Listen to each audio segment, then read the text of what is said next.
This is actually our second info session. We had one last week. It's great to have everyone here. As Amisha said in the chat, we're a cameras on organization if you can. So it'd be great to see everyone's faces, but totally understand if you can't. And with that being said, I'm going to hand it off to Amisha to introduce herself. Hi, everyone. Thank you so much for being here and learning a little bit more about our league and about the fellowship.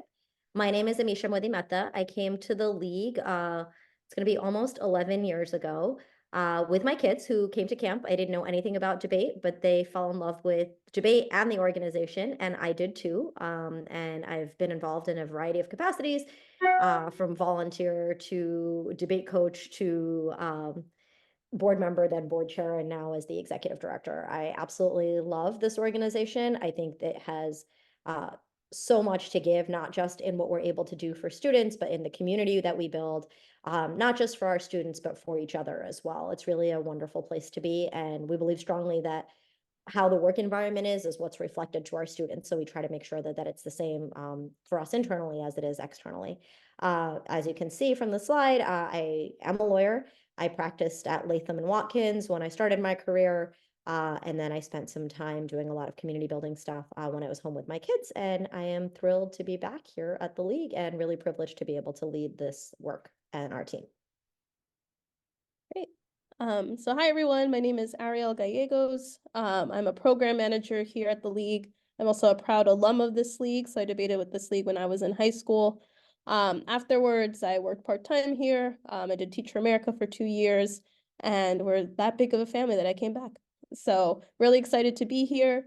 For our incoming fellowship, I'll be working very closely with the fellow. So just excited to be here and happy for everyone to learn some more about the organization. Hi, everyone. My name is Sam Brummer. I am the current outgoing LAC fellow, which feels really weird to say that it's been almost 2 years at the league. I did debate for all 4 years of high school. It was incredibly important to me. I wrote my law school application in large part about that. And then I've been with the league since September of 2022. And I've really, really enjoyed my time, but I am now moving on to law school in the fall. I went to Wesleyan University for undergrad, and Amisha is very happy to hear, almost certainly going to end up at her alma mater of Columbia. But we'll see. Not 100% yet, although Amisha very much wishes that is waiting for the day that it is. I think that's me. I think that's about what's important about me. Why would you go anywhere else? And Sam and I are lucky that we've known each other a very long time. So I used to judge Sam in debates when he was in high school. So it's really nice to have him back. And I've worked with Ariel since she was in college. So it's been really lovely to have so many people stay with us over the years and get to know them so well. So our mission, I start here because absolutely every single thing that we do here in the organization is driven by our mission. I know a lot of people say they're mission-driven organizations, but this is absolutely true. It is our why on every single thing that we do. So here we create equitable access to academic debate opportunities with a focus on students of color and students from other historically underserved communities in New York City to empower the next generation of diverse, informed, and courageous leaders.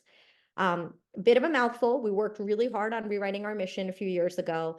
And the most important part of this mission to me is the second part, right? It's the why. So it's to empower the next generation of diverse, informed, and courageous leaders.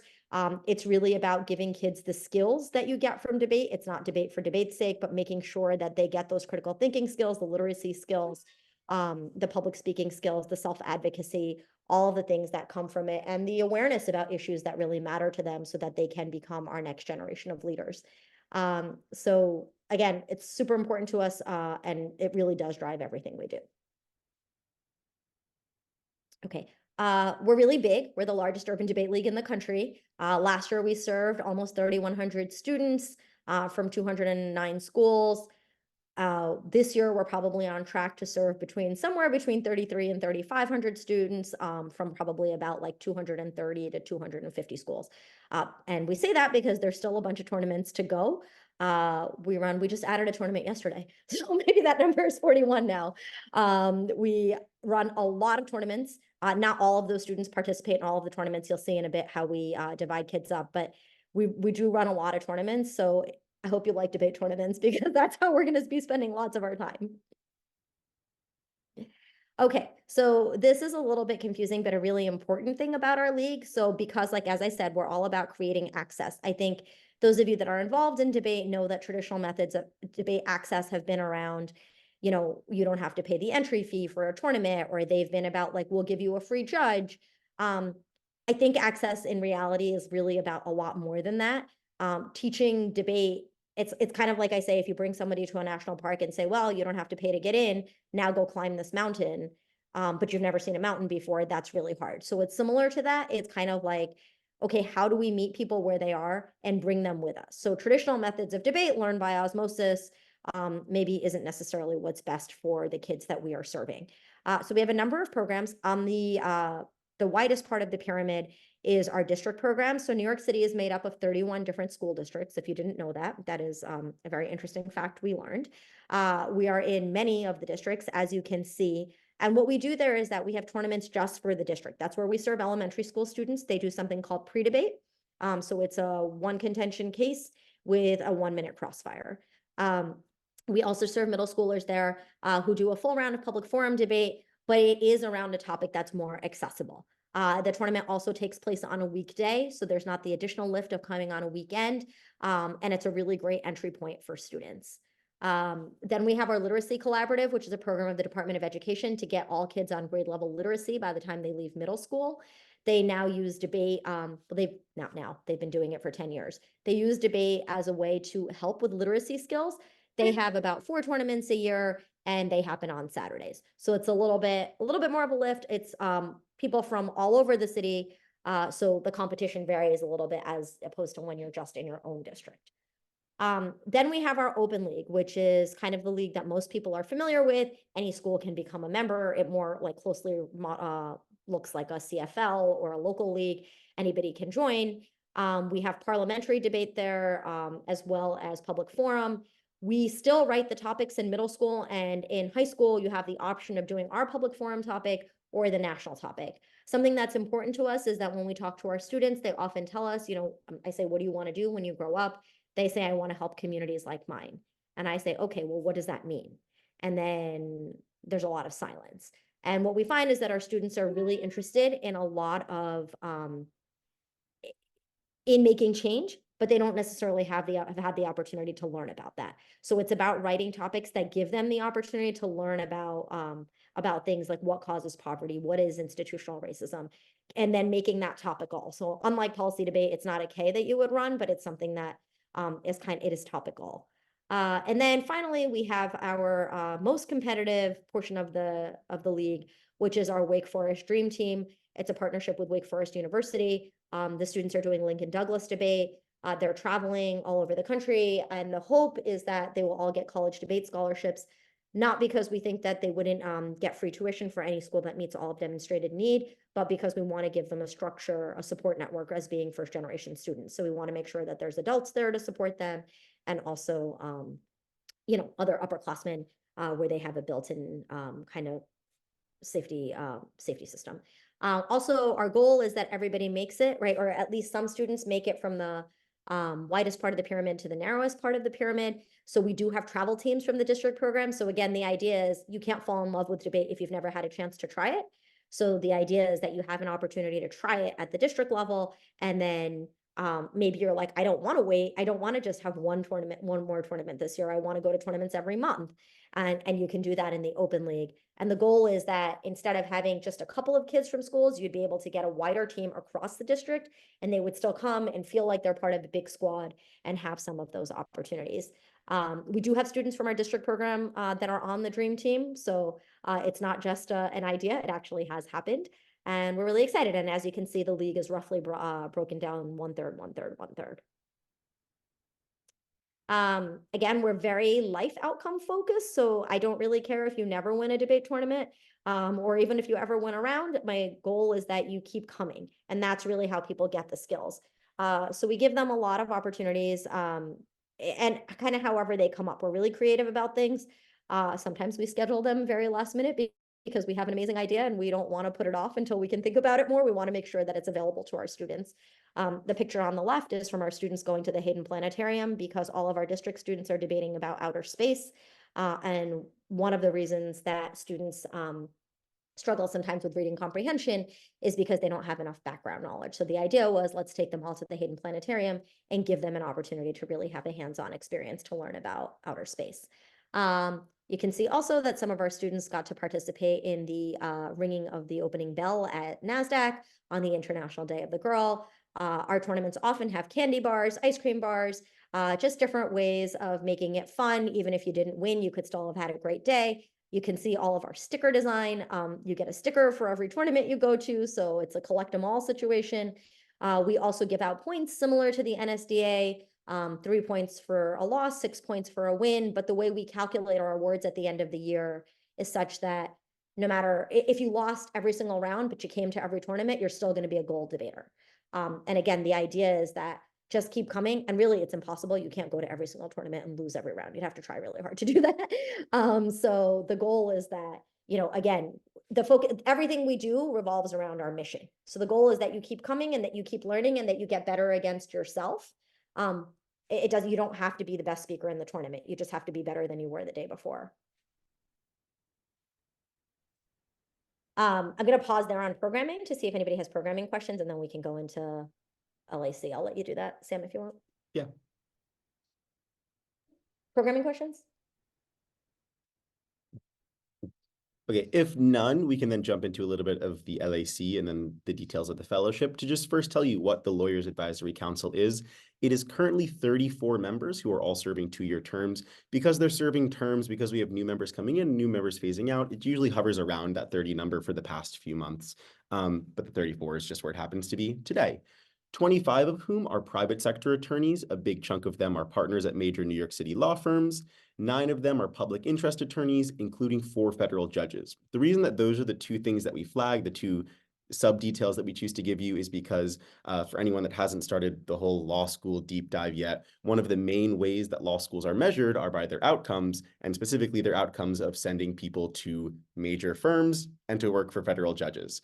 Not that I imagine that I'm going to automatically get one of those jobs just because I did this job now, but it has been really, really helpful to get to know them and to have exposure to those people that maybe isn't going to be true of other jobs. But we'll talk about that in a minute.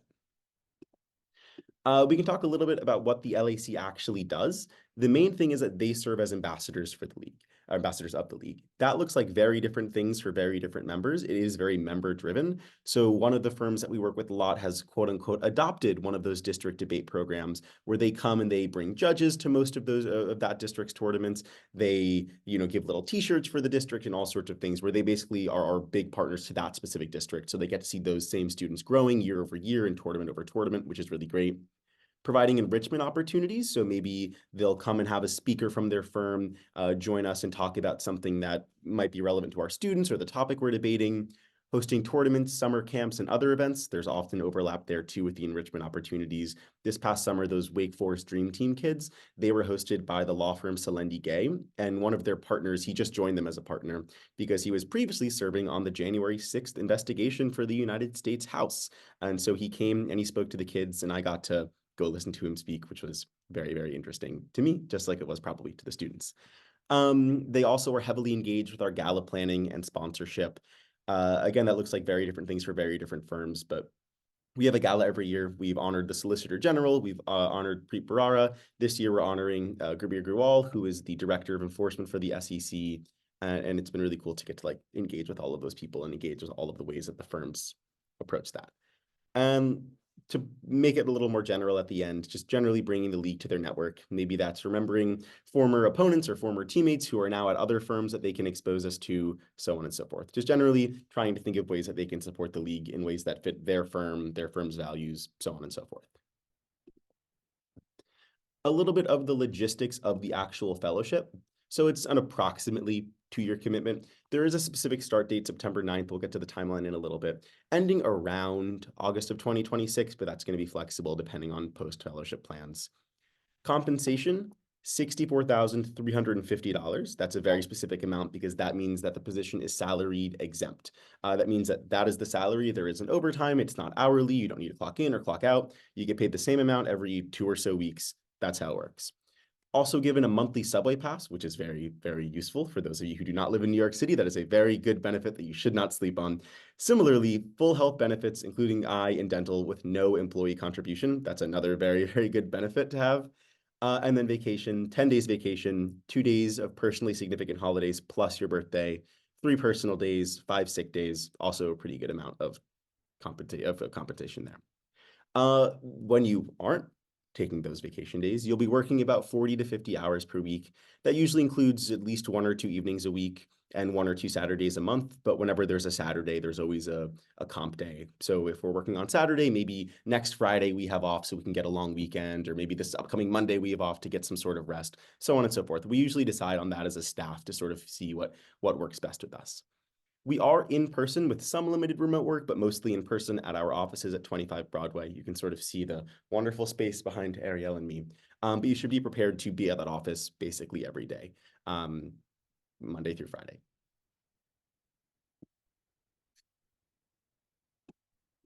A little bit on what the actual position does.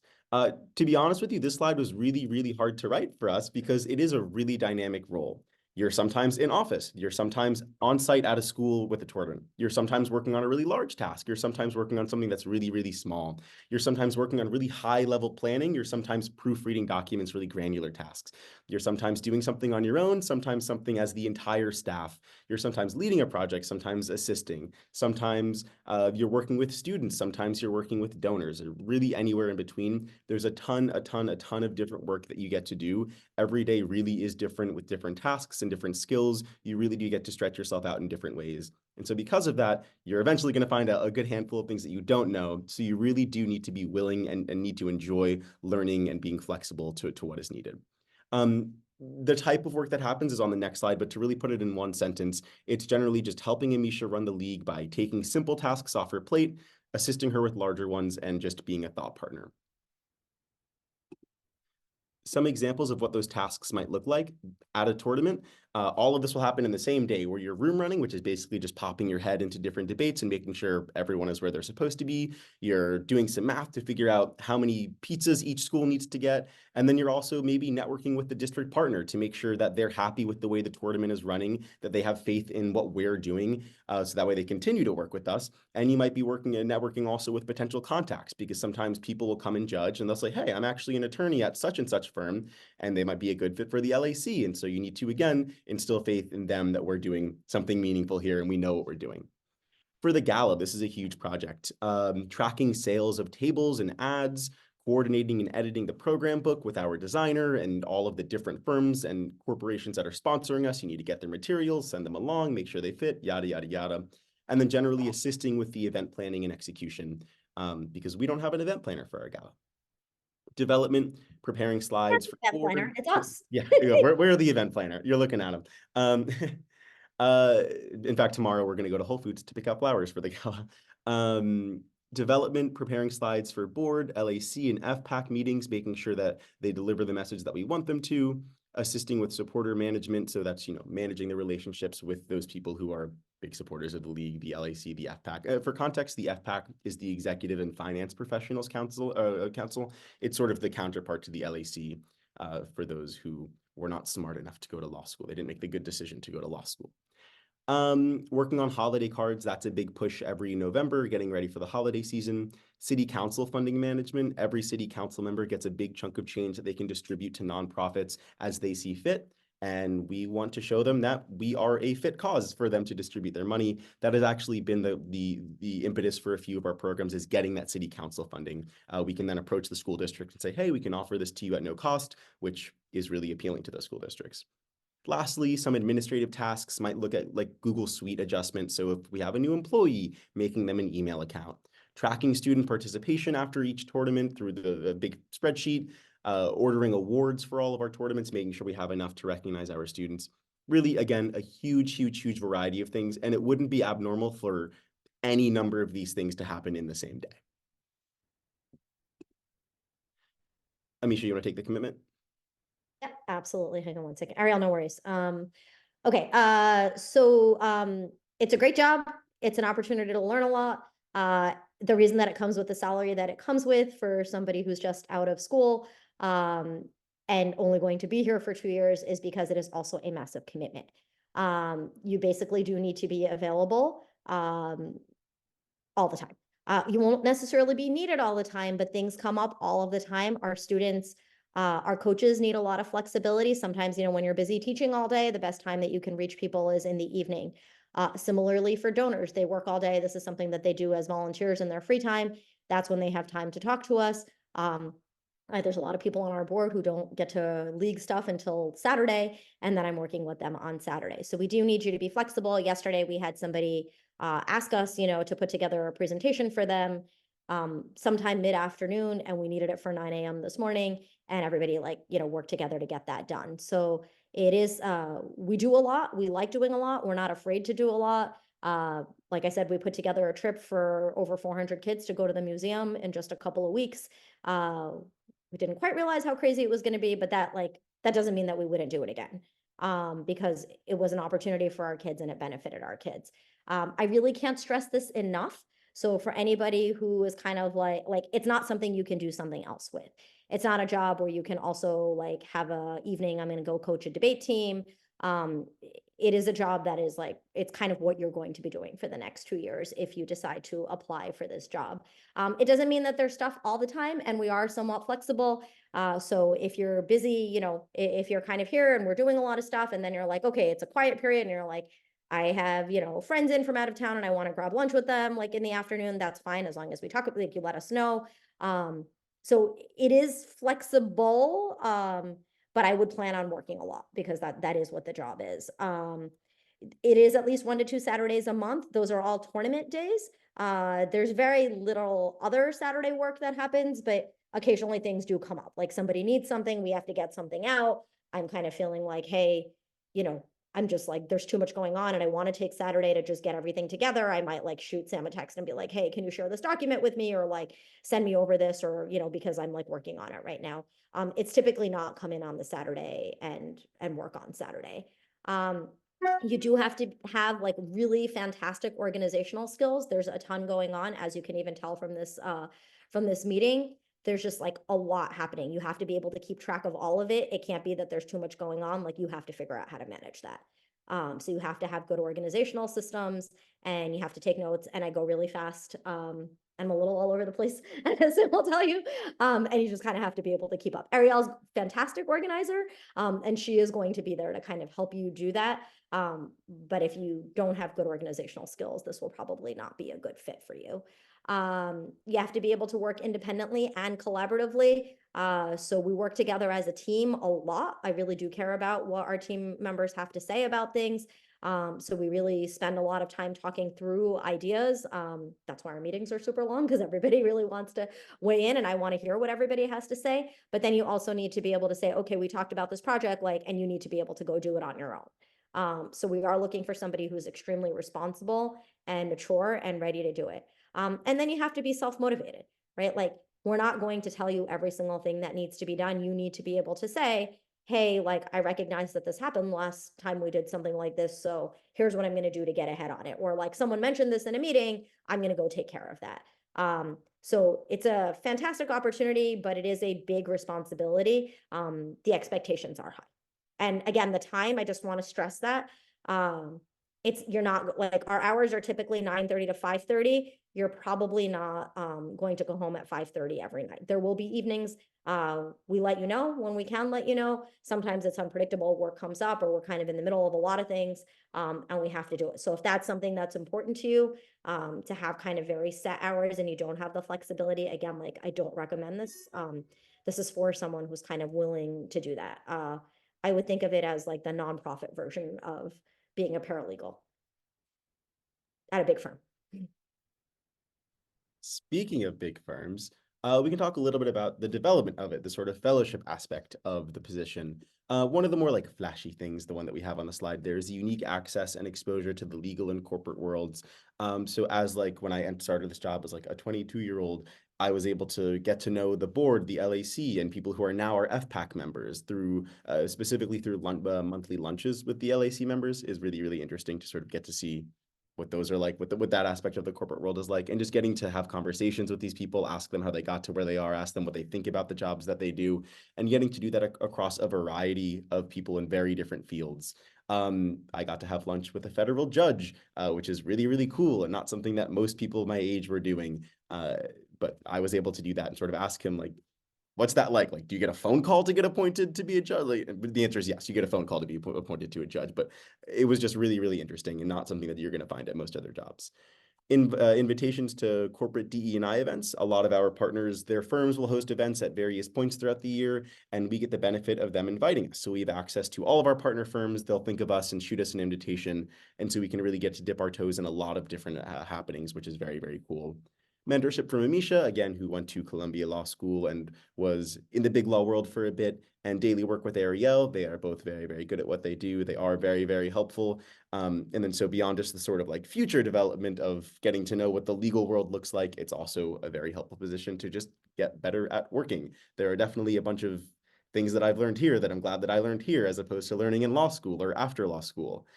And last but certainly not least, participate in league planning conversations and being given true ownership over projects. To me, this is probably the most important one on this slide. That's different for different people, surely. But for me, what I really, really appreciate about this position is that I actually do get to be an active participant in the development of the league. It's not just something that I'm being told to do and then I'm doing it. I get to ask questions about why we're doing things specific ways. And if I can think of a better way to do it, I can pitch that. And if people agree that it's better, we'll work on it and see what we can do to improve. You truly are a member of the team, not just someone who happens to be doing some work with the team, which I think is pretty unique to this position and is really, really fantastic and has definitely made my time here both more enjoyable, more rewarding, and just more fun. And All right, timeline. I could talk a little bit about the timeline here. So the application will open after this session. We actually opened it after the last info session. So some folks got a sneak peek at the application already, and you all will get it via email. Our application closes on April 5th. By April 10th, if selected, we'll invite those two first round interviews via Zoom with some staff members, likely me, Sam, and our HR consultant. By April 11th, again, if you move on to the next step, we'll ask you to pick a good 24-hour window between that time frame to do a writing task. So we'll coordinate that with you, but just something to keep in mind. By April 17th will be our second round interviews. So we'll be a Zoom with some of our available LAC members during that day. And then the final round interviews will occur here live in our office. So New York, we're right across the street from the Charging Bull. We know some folks may have exams if you're just graduating, so we'll work with you to coordinate that if needed. By mid-May, you'll hear if you got an offer extended or not. And then, of course, our gala. So a major part of the LAC Fellowship is helping to plan with the gala. So definitely super important that you attend a gala before you start planning a gala. So June 6th is our gala this year. And then the actual start date for the position is September 9th. So these dates are kind of set in stone. So if you are considering applying, just something to keep in mind. But yeah, any questions or anything to add? Let me share Sam on the timeline. No, it's we're happy to answer questions. It's a super fun place to work. I really love it. We do take mentorship very seriously. It's important to me as a woman and as a person of color to make sure that I do take time to mentor people because I think that's something that's not always available to everyone. It's definitely a great opportunity to grow. I think it's something, it's like most things, right? You put in a lot and you get out a lot, but you know, you're definitely putting in a lot. You get to have some immediate rewards on things because you get to see the kids right away. And I love that. I love that we have opportunities to do big picture things, and then you get to actually work with kids individually as well and see them. So that's been really fantastic. And yeah, I hope that everyone here applies and we get to learn a little bit more about you. I'll let Ariel talk a little bit more about. Yeah, I think we have a question. Is it Brittany? Yes. Can you all hear me? Yes, hi. Hi, everyone. I just wanted to ask about the live in-office interview for those who are not in the area. Is there a workaround for that, or is it just a static you must be live? I think we will need people to be live, but we can work with you on making that practical, like, or making it a practicality. Okay, thank you. That's all. All right, a little bit on application materials. So we'll have a Google form that will go out that asks for these materials, including a resume, cover letter, transcript, an unofficial copy is okay, but once graduated, we will ask for your official transcript. Writing samples. So a lot of the work that's done with the fellowship is a lot of writing. So either it's writing for Amisha or writing for partners, or it could be, I don't know, slideshows, for example. So writing samples are super important to us. So one piece of academic writing, one piece of a professional slideshow or PowerPoint. Similarly, if you have any Canva artwork or flyers, that's something that we do pretty often as well. All of those will be submitted on the final application link, which is on a Google form. The link is also here, and we'll also put it in the chat afterwards. But yeah, any questions here on the application materials? I'll just quickly add that for like the Canva or similar design, if able, definitely only if able and not required. I didn't submit anything like that when I applied for this job because that wasn't something that I was experienced with at the time. But I did, harkening back to before, get to learn how to use it. And now I'm very comfortable in Canva, and Ariel and I were actually playing around in Canva for probably a good chunk of the day today to get something ready for tomorrow. Yeah, for sure. Ooh, I can't wait to see it now. We now have 4 columns to fit the FPAC. Oh, can't wait. We just have so many amazing people that want to Yes. help support There's the like- league, so we have to keep updating the flyers. That's great.